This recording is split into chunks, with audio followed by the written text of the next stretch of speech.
लखनऊ से बड़ी खबर। मुर्तजा से एटीएस पूछताछ कर रही है। मुर्तजा से पूछताछ में एक और चौंकाने वाला खुलासा हुआ है।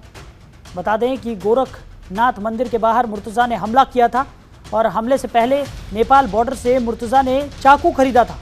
हमले से पहले नेपाल मुर्तजा गया था।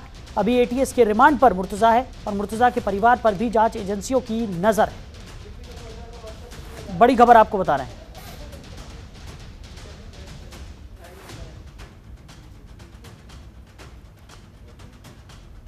तो गोरखनाथ हमले का मुख्य आरोपी है मुर्तजा, जिसे एटीएस लगातार पूछताछ कर रही है।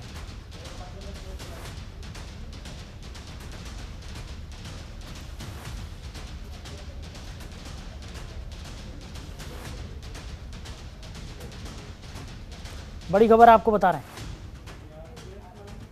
खबर पर ज्यादा जानकारी के साथ हमारे सहयोगी ओम पांडे हमारे साथ जुड़ गए हैं। ओम, क्या कुछ निकलकर सामने आ रहा है पूरे मामले में, जिस तरीके से मुर्तजा से लगातार एटीएस की टीम पूछताछ कर रही है और एक और बड़ा चौंकाने वाला खुलासा यहां पर हुआ है कि नेपाल इस हमले से पहले मुर्तजा गया था। देखिए, बिल्कुल साफ है। जिस तरह से कहा जा रहा था कि जिस तरह से उसे यूपी एटीएस जो है वो सरोजिनी नगर स्थित एटीएस मुख्यालय पर लगातार रिमांड के बाद पूछताछ कर रही है और इसी बात को लेकर लगातार तमाम कनेक्शन खंगालने का पूरा प्रयास साहिल किया जा रहा है, जिसमें सबसे बड़ा कनेक्शन ये कि आखिर फाइनेंशियल को लेकर जिस तरह से कहा जा रहा था कि उसने जो आईएसआई और तमाम अन्य जगहों पर यहाँ से पैसे भेजे हैं और उसके पास भी पैसे आए हैं, ये सूत्रों के हवाले से जो जानकारी मिली उसके तहत। और उसके पहले बीच में वो नेपाल भी गया था और नेपाल जाने के मकसद के पीछे तमाम चीज़ों को लगातार पूछताछ की जा रही है, बातचीत की जा रही है कि आखिर उसका नेपाल जाने का मकसद क्या था, किससे नेपाल में उसने मुलाकात की थी।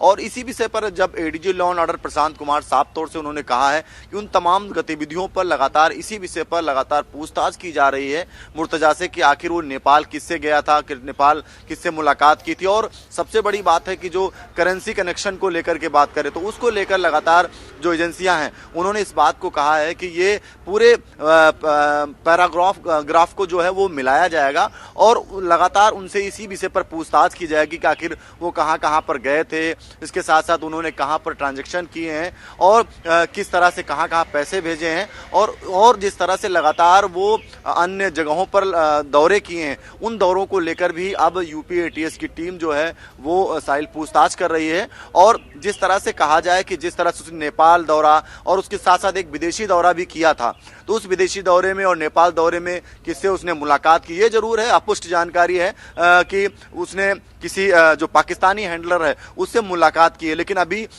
इस पर कह पाना थोड़ा जल्दबाजी होगी। और सबसे महत्वपूर्ण बात यह है कि जिस तरह से कहा जाए कि विदेशी फंडिंग जो है वो मुर्तजा के खाते में हुई थी, उस विदेशी फंडिंग को लेकर भी लगातार जो है पूछताछ की जा रही है। सबसे अहम बात यह है कि वो जब मुंबई से गोरखपुर आया और उसके बाद गोरखपुर से वो नेपाल जब गया था तो नेपाल में किससे मुलाकात की थी, कि कौन लोग थे, किस तरह से उसने ट्रांजैक्शन किया, इन तमाम गतिविधियों पर जहां लगातार पूछताछ एटीएस के माध्यम की जा रही है और इन तमाम कड़ियों को जोड़ने का पूरा प्रयास किया जा रहा है। दूसरी तरफ अगर हम बात करें जिस तरह से रिमांड पे लेने के बाद यूपी एटीएस उन तमाम साक्ष्यों की बात करें, जिस तरह से उसके पास इलेक्ट्रॉनिक डिवाइस और मोबाइल और लैपटॉप जो मिला है उसको जहां उसने एफएसएल भेजा गया है, एफएसएल में लगातार इस बात को लेकर के तमाम चीजों पर चीजें निकाली जा रही हैं कि आखिर इसका कैसे प्रयोग करता था, कौन सी साइट्स पे प्रयोग करता था। माना जा रहा है कि एक जो सिम है वो उसने विदेशी सिम है और उसको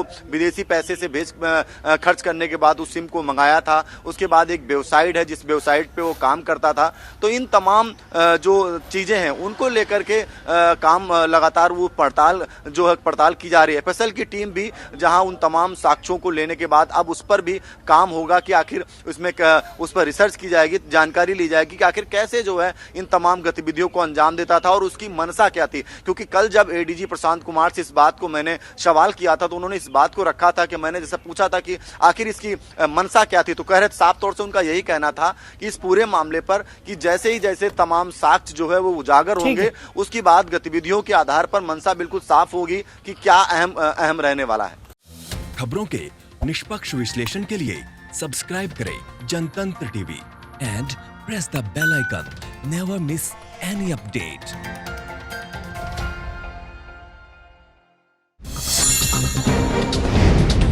डाउनलोड कीजिए जनतंत्र टीवी ऐप को, जो कि अवेलेबल है गूगल प्ले और ऐप स्टोर पर। अधिक जानकारी के लिए अभी डाउनलोड करें।